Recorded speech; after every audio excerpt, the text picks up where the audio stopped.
ചെയ്തു കൂട്ടിയ അനർത്ഥങ്ങൾക്കൊക്കെ എണ്ണി എണ്ണി കണക്ക് പറയുകയാണ് CPM ഇപ്പോഴ്.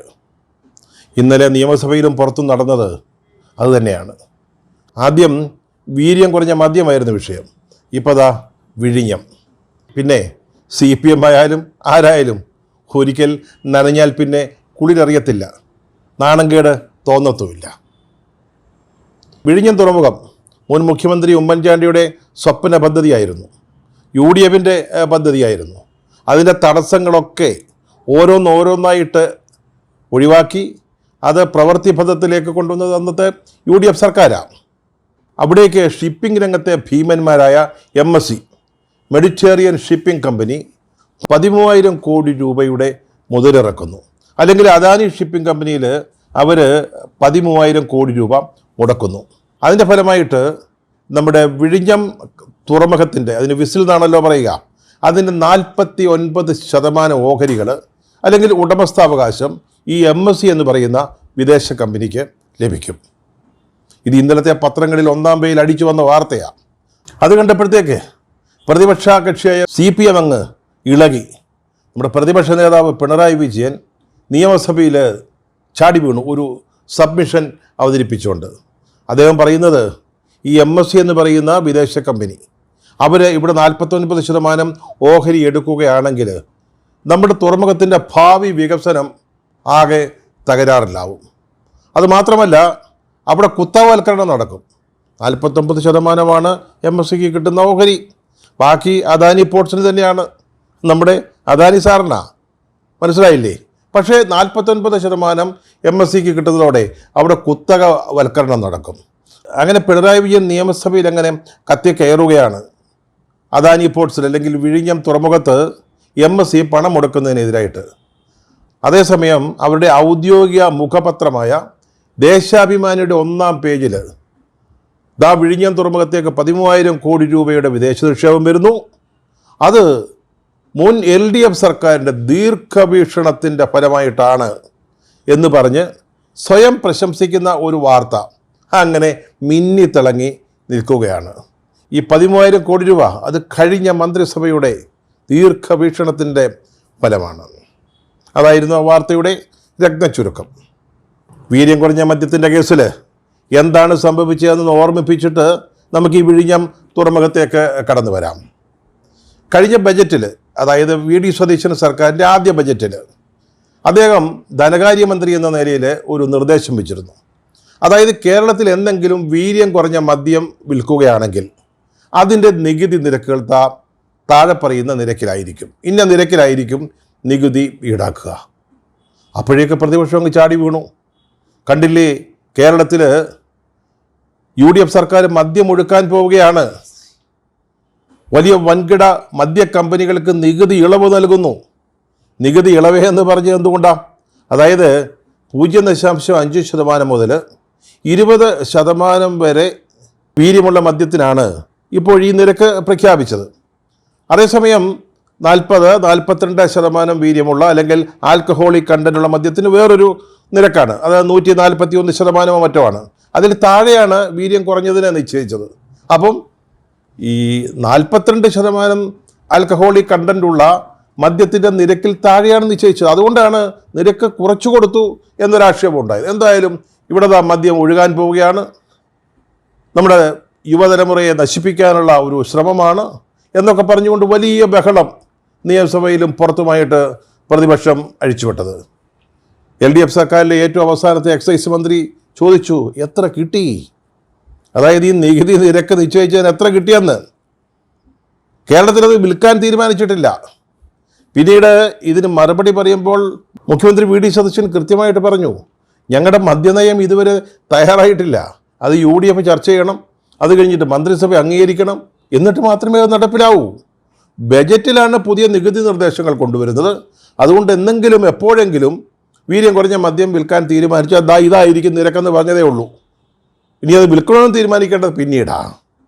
അത് വളരെ കൃത്യമായിട്ട് പറഞ്ഞു. എന്നിട്ടും പ്രതിപക്ഷത്തിന് അങ്ങോട്ട് തൃപ്തിയായില്ല, വലിയ പ്രതിഷേധമായിരുന്നു. ഏതായാലും മറുപടി പറയുമ്പോൾ VD സതീശൻ കുറച്ച് സത്യങ്ങളങ്ങ് തുറന്നു പറഞ്ഞു. എന്താണ് ഇക്കാര്യത്തിൽ സത്യത്തിൽ സംഭവിച്ചത്? ബെക്കാർഡി എന്ന് പറയുന്ന ഒരു മദ്യനിർമ്മാണ കമ്പനി, ഒപ്പം മറ്റൊരു കമ്പനിയും കൂടെ ചേർന്ന് കേരളത്തിൽ വീര്യം കുറഞ്ഞ മദ്യം വിൽക്കുന്നത് സംബന്ധിച്ച് ഒരു പ്രൊപ്പോസലുമായിട്ട് സർക്കാരിന് മുമ്പിൽ വരുന്നു. ഏത് സർക്കാർ? പിണറായിയുടെ 2ാം സർക്കാർ. അന്ന് നമ്മുടെ എക്സൈസ് മന്ത്രിയാരാ? ഇപ്പോഴത്തെ സംസ്ഥാന സെക്രട്ടറി എം വി ഗോവിന്ദൻ മാക്സ്. അദ്ദേഹം ഈ പ്രൊപ്പോസൽ കിട്ടിയ ഉടനെ അതിൽ കുറിപ്പെഴുതി.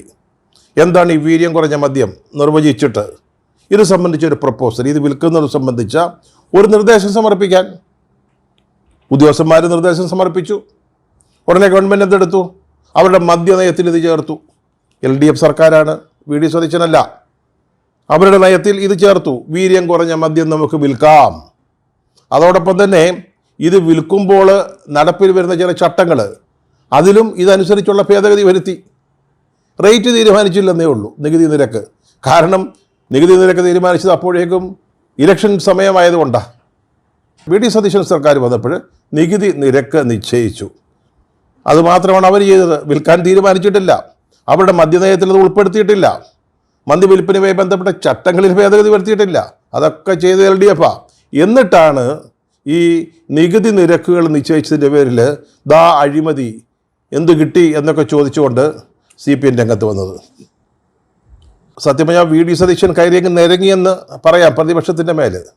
അതോടെ അവരുടെ മിണ്ടാട്ടം മുട്ടുകയും ചെയ്തു. ഇതുതന്നെയാണ് വിഴിഞ്ഞം തുറമുഖത്തിൻ്റെ കാര്യത്തിലും ഇന്നലെ നിയമസഭയിൽ സംഭവിച്ചത്. പത്രവാർത്തകൾ കണ്ടപാടെ പിണറായി വിജയൻ ഒരു സബ്മിഷനുമായിട്ട് വന്നു. അത് നമ്മൾ നേരത്തെ പറഞ്ഞു. അദ്ദേഹം എന്താണ് പറഞ്ഞത്? ഇവിടെ 49% ഓഹരികൾ MSCക്ക് ലഭിക്കുമ്പോൾ അവിടെ അവരുടെ കുത്തകവൽക്കരണം നടക്കും. അങ്ങനെ സംഭവിക്കുമ്പോൾ മറ്റു കമ്പനികളുടെ കപ്പലുകൾ ഇവിടെ വരാതാവും. നമ്മുടെ നാട്ടിലെ കയറ്റുമതിക്കാർക്ക് അപ്പോൾ ഈ കുത്തക കമ്പനിയുടെ സൗകര്യങ്ങൾ ഉപയോഗിക്കേണ്ടി വരും. അവർ നിശ്ചയിക്കുന്ന നിരക്കുകൾ നമുക്ക് ബാധകമാകും. അപ്പോൾ നാട്ടിലെ കയറ്റുമതിക്കാർക്ക് അത് ബുദ്ധിമുട്ടായിട്ട് മാറും. ഇതിൻ്റെയൊക്കെ ഫലമായിട്ട് സംസ്ഥാന സർക്കാരിന് ലഭിക്കേണ്ട വരുമാനം ഇതുകൊണ്ട് കുറയും.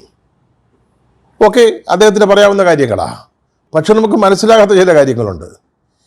ഈ കപ്പൽ കമ്പനിയുടെ ഓഹരികൾ മറ്റൊരാൾ വാങ്ങുന്നതുകൊണ്ട്, അത് വിദേശ കമ്പനി ആയതുകൊണ്ട് എങ്ങനെയാണ് നമ്മുടെ വരുമാനം കുറയുന്നത്? ഇവിടുത്തെ ബിസിനസ്സിൻ്റെ അടിസ്ഥാനത്തിലാണ് നമുക്ക് വരുമാനം ലഭിക്കുക. അതിന് വ്യക്തമായ നിർദ്ദേശങ്ങൾ, വ്യവസ്ഥകൾ ഉമ്മൻചാണ്ടി സർക്കാരിൻ്റെ കാലത്ത് തയ്യാറാക്കിയ സർക്കാരും അദാനി പോർട്സും ഒപ്പുവെച്ച കരാറിലുണ്ട്. അപ്പോൾ എങ്ങനെയാണ് നമ്മുടെ ലാഭം കുറയുന്നത്? നമുക്ക് ലഭിക്കേണ്ട ലാഭശതമാനം, ലാഭവിഹിതം ലഭിക്കുക തന്നെ ചെയ്യും. പിന്നൊന്ന് പറയുന്നത് മറ്റു കമ്പനികൾ ഇങ്ങോട്ട് വരില്ലെന്ന്. ഇവിടെ 49% ഉടമസ്ഥാവകാശം MSCക്കുണ്ട് എന്ന് പറഞ്ഞതുകൊണ്ട് മറ്റേ കമ്പനികൾ ഈ വിഴിഞ്ഞം തുറമുഖത്തെ ബഹിഷ്കരിക്കാൻ സാധിക്കുമോ? അവർ വരാതിരിക്കുമോ? ഇങ്ങനെ മറ്റു പല രാജ്യങ്ങളിലെയും തുറമുഖങ്ങളിൽ ഇതുപോലെ ഓരോ കമ്പനികൾക്ക് ഉടമസ്ഥാവകാശമുണ്ട്. അതുകൊണ്ട് മറ്റ് കമ്പനികളുടെ കപ്പലുകൾ അവിടെ പോകുന്നില്ല, അല്ലെങ്കിൽ അവരവിടെ ബിസിനസ് ചെയ്യുന്നില്ല എന്നൊന്നുമില്ല. മറ്റു കമ്പനിക്കാരും വരും. അതെന്തുകൊണ്ടാണ് ഇത്തരത്തിലുള്ള വ്യാഖ്യാനങ്ങൾ നമ്മുടെ പിണറായി വിജയൻ്റെ ഭാഗത്തു നിന്നും ഉണ്ടായത് എന്ന് നമുക്ക് മനസ്സിലാവുന്നില്ല. രാവിലത്തെ പത്രം വായിച്ചിട്ട് എടുപിടിയിൽ നിന്ന് ഒരു സബ്മിഷൻ എഴുതി കൊടുത്തപ്പോൾ ഇത് 51% ഓഹരികൾ അദാനിയുടെ കൈവശമായിരിക്കുമെന്ന് പിണറായി വിജയൻ ഓർത്തിരിക്കാനിടയില്ല.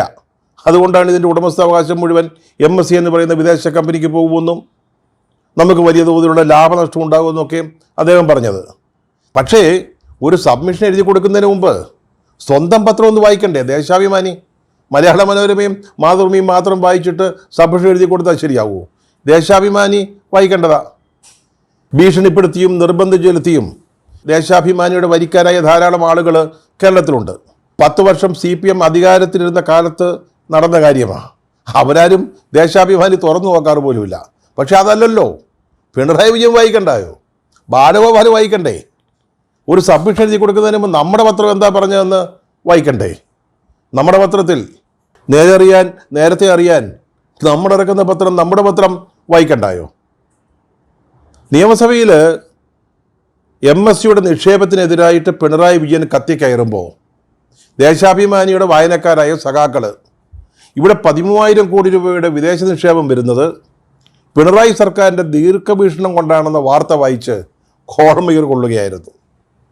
ദേശാഭിമാനിക്ക് ഇത് വിദേശ നിക്ഷേപമാണെന്നോ അതുകൊണ്ട് ലാഭം കുറയുമെന്നോ ഇവിടെ കുത്തകവൽക്കരണം നടക്കുമെന്നോ അതുകൊണ്ട് ഇവിടെ മറ്റ് കപ്പൽ കമ്പനികളുടെ കപ്പലുകൾ വരികയില്ലെന്നുള്ള യാതൊരു സന്ദേഹങ്ങളുമില്ല, യാതൊരു സംശയങ്ങളുമില്ല. ഇത് നമ്മുടെ സർക്കാരിൻ്റെ നേട്ടമാണ്. സ്വയം അങ്ങ് അഭിമാനിക്കുകയാണ്, സ്വയം ബഹുമതിയെടുത്ത് കഴുത്തിലണിയുകയാണ്. അതാണ് ദേശാഭിമാനി പത്രം ചെയ്തത്. ഇത് വായിച്ച CPM-ൻ്റെ സഹാക്കൾ ഇത്ര ദീർഘവീക്ഷണമുണ്ടായിരുന്ന ഒരു സർക്കാരിനെയാണല്ലോ ഇവിടുത്തെ നന്ദികെട്ട ജനം വോട്ട് ചെയ്ത് ചവിട്ടി പുറത്താക്കിയതെന്ന് ഓർത്ത് സങ്കടപ്പെടുകയും ചെയ്തു. ദേശാഭിമാനി വേറെയും ചില കാര്യങ്ങൾ പറഞ്ഞു. ഇന്ത്യ മഹാരാജ്യത്തിൻ്റെ ചരിത്രത്തിൽ ഷിപ്പിംഗ് രംഗത്ത് ഇതുപോലെ വലിയ ഒരു വിദേശ നിക്ഷേപം ഉണ്ടായിട്ടില്ലെന്ന്. അത് നമ്മളാ കൊണ്ടുവന്നത്, നമ്മുടെ സർക്കാരിൻ്റെ ദീർഘവീക്ഷണമാണ്.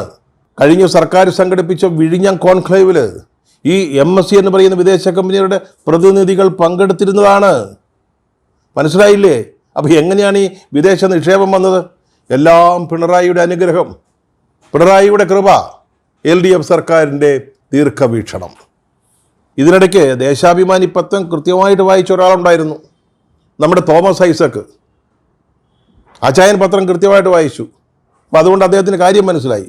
ആചാര്യൻ അതുകൊണ്ട് പറഞ്ഞു, കാള പറ്റുന്ന കേട്ടപ്പോൾ കയറെടുക്കുകയാണ് ദേശാഭിമാനി ചെയ്തത്. അവർക്ക് അബദ്ധം പറ്റിപ്പോയി, അവരെന്തൊക്കെയോ വായിച്ചു തെറ്റിദ്ധരിച്ചതാ, അവർ പിന്നെ തിരുത്തിക്കോളും. അതായിരുന്നു അച്ചായൻ്റെ ഇത് സംബന്ധിച്ച വിശദീകരണം. ഇത് സംബന്ധിച്ച് ഇന്നലെ പിണറായി വിജയൻ സബ്മിഷൻ കൊണ്ടുവന്നല്ലോ. അതിന് മറുപടിയായിട്ട് VD സതീശൻ അദ്ദേഹത്തിൻ്റെ സർക്കാരിൻ്റെ നിലപാടുകൾ വിശദീകരിച്ചു. അതിൽ ഒരു പ്രധാനപ്പെട്ട കാര്യം എന്ന് പറയുന്നത്, ഈ തുറമുഖം സംബന്ധിച്ച കരാറിൽ ഇതുപോലെ ഓഹരി കൈമാറ്റം നടത്തണമെങ്കിൽ സംസ്ഥാന സർക്കാരിൻ്റെ അനുമതി ആവശ്യമാണെന്ന് വളരെ കൃത്യമായിട്ട് പറഞ്ഞിട്ടുണ്ട്. ഇതുവരെ അദാനി പോർട്സ് അല്ലെങ്കിൽ ഈ തുറമുഖം നടത്തുന്ന കമ്പനി ഈ ആവശ്യമായിട്ട് സംസ്ഥാന സർക്കാരിനെ സമീപിച്ചിട്ടില്ല.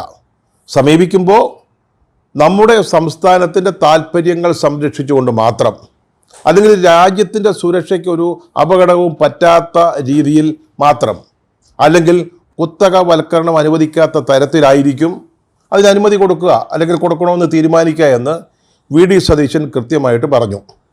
പക്ഷേ നമ്മുടെ തോമസ് ഐസക് അച്ചായൻ ദീർഘവീക്ഷണമുള്ള ആളാണ്. അങ്ങനെ VD സതീശൻ പറഞ്ഞത് കേട്ടതൊന്നും അങ്ങ് വിശ്വസിക്കുന്ന ഒരാളൊന്നുമല്ല. പക്ഷേ അദ്ദേഹത്തിന് അന്നേരം ഒരു സംശയം, ചേട്ടാ ഇത് അദാനി പോർട്സ് അല്ലെങ്കിൽ അദാനി കമ്പനി കേരള ഗവൺമെൻറ്റുമായിട്ട് ആലോചനയെങ്കിലും നടത്താതെ ഇതുപോലൊരു നീക്കത്തിന് പോകുമോ? MSCയുമായിട്ടുള്ള ചർച്ചകൾ അവർ നടത്തുമോ? VD സതീശനുമായിട്ട് ചർച്ച ചെയ്യാതെ. VD സതീശൻ വന്നിട്ട് ഒരു മാസം അങ്ങോട്ട് കഴിഞ്ഞതേ ഉള്ളൂ. അതിനുള്ളിൽ അദാനി ഇവിടെ വന്ന് ചർച്ച നടത്തിയിട്ടുണ്ടാവും എന്നാണ് നമ്മുടെ തോമസ് ഐസക് പറയുന്നത്. അത് മാത്രമല്ല, ഈ സമുദ്ര പദ്ധതിയുമായി ബന്ധപ്പെട്ട് VD സതീശൻ്റെ ബജറ്റിലുള്ള ചില നിർദ്ദേശങ്ങൾ വായിക്കുമ്പോൾ ഈ അദാനി കമ്പനിക്ക് വരുന്ന വിദേശ നിക്ഷേപത്തിൻ്റെ കാര്യത്തിൽ ചില സംശയങ്ങൾ ഉണ്ടാകുന്നുണ്ട് എന്നും പറയുന്നു. അദ്ദേഹത്തിൻ്റെ പ്രസ്താവന കേൾക്കുമ്പോൾ തോന്നുന്ന ഒരു കാര്യം, കാള പറ്റുമെന്ന് കേട്ടപ്പോൾ കയറെടുത്തത് ദേശാഭിമാനിയാണോ അതോ അച്ചായൻ തന്നെയാണോ എന്നുള്ളതാണ്. എന്തോ ഒരു വാർത്ത വായിച്ചു, ഉടനെ അതിൻ്റെ പേരൊരു അഭിപ്രായം അങ്ങ് പറയുകയാണ്. അതായത് സമുദ്രീയമായിട്ട് ബന്ധമുണ്ട്, സംസ്ഥാന സർക്കാരിനോട് ആലോചിക്കാതെ ഈ വക ചർച്ചകൾക്ക് പോകുമോ എന്നൊക്കെ അദ്ദേഹം അങ്ങ് സംശയിക്കുക. ഒന്ന് ആലോചിച്ച് നോക്കി, ഇതുപോലെ 10-13,000 കോടി രൂപയുടെ ഒരു നിക്ഷേപം, തുറമുഖത്തിന് 49% ഓഹരി നൽകുന്ന ഒരു കാര്യം MSCയുമായിട്ട് അദാനി ഗ്രൂപ്പ്, അദാനി കമ്പനി ചർച്ച ചെയ്യുന്നത് ഇത് ഒരാഴ്ചയോ 2 ആഴ്ചയോ കൊണ്ട് തീരുന്ന കാര്യമാണോ? ഈ മന്ത്രിസഭ വന്നിട്ട് പറഞ്ഞല്ലോ 1 മാസം കഴിഞ്ഞതേ ഉള്ളൂ. വാസ്തവത്തിൽ അതിന് മുമ്പേ തുടങ്ങിയ ചർച്ചകളായിരിക്കണം ഇത്. പക്ഷേ ഇവിടെ യഥാർത്ഥത്തിൽ സംശയം തോന്നുന്നത്, MSCയുമായി ചർച്ച നടത്തുന്നതിന് മുമ്പ് അദാനി ഗ്രൂപ്പ് LDF സർക്കാരുമായിട്ട് ചർച്ച നടത്തിയിരിക്കാൻ സാധ്യതയുണ്ടോ എന്നുള്ളതാണ്. ഉണ്ടെന്ന് പറയുന്നില്ല. അങ്ങനെ ചിന്തിക്കാൻ കാരണം, LDF സർക്കാർ നടത്തിയ വിഴിഞ്ഞം സംബന്ധിച്ച കോൺക്ലേവിൽ MSCയുടെ പ്രതിനിധികൾ സംബന്ധിച്ചിരുന്നു എന്ന് പറയുന്നത് നമ്മളാരുമല്ല, നേരത്തെ അറിയിക്കുന്ന ദേശാഭിമാനിയാണ്. അച്ചായൻ പറഞ്ഞതുപോലെ ഇന്ന് ദേശാഭിമാനി തിരുത്തൊന്നും കൊടുത്തിട്ടില്ല. ഇവിടെ വരുന്ന വിദേശ നിക്ഷേപത്തെക്കുറിച്ച് ചില ആശങ്കകൾ ഉണ്ടെന്ന് പറഞ്ഞ് അങ്ങ് ഒഴിയുകയാണ് ചെയ്തത്. അതേസമയം ഇന്നലെ തന്നെ അവരുടെ ഓൺലൈൻ എഡിഷനിൽ ഇത് സംബന്ധിച്ചൊരു വാർത്ത കൊടുത്തിരുന്നു. അത് നിയമസഭയിൽ ഈ വിവാദമുണ്ടായി എന്നറിഞ്ഞപ്പോൾ തന്നെ അത് പിൻവലിച്ച് ദേശാഭിമാനി കണ്ടം വഴി ഓടി. അതൊരു സത്യമാണ്. ഏതായാലും ഈ വിഷയം തോമസ് ഐസക്കിനൊരു അവസരമായി.